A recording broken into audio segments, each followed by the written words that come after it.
अमरावतीच्या परतवाडा शहरातील मोहम्मद अयाज मोहम्मद तन्वीर नावाच्या युवकानं अनेक तरुणींना प्रेमाच्या जाळ्यात फसवून ब्लॅकमेल करून लैंगिक अत्याचार केल्याच्या आरोपाचं प्रकरण त्यात आता अपडेट आली आहे। मोहम्मद अयाज मोहम्मद तन्वीरला 21 तारखेपर्यंत पोलीस कोठडी सुनावण्यात आली आहे। आरोपीकडून पोलिसांनी मोबाईल जप्त केलाय।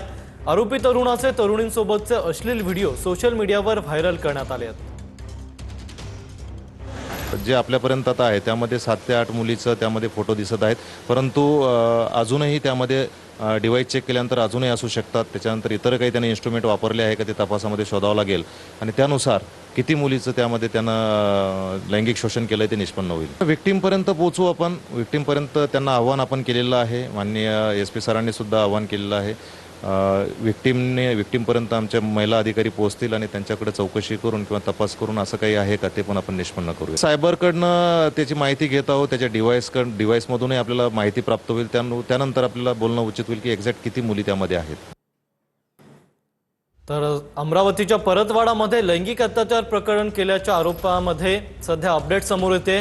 आरोपीकडे 7 ते 8 तरुणींचे फोटो आढळलेत अशी माहिती आता पोलिसांनी दिली आहे। अधिक तपास केल्यानंतर किती मुलींचं लैंगिक शोषण झालं याची माहिती मिळेल अशी माहिती आता सायबर विभागाने दिली आहे।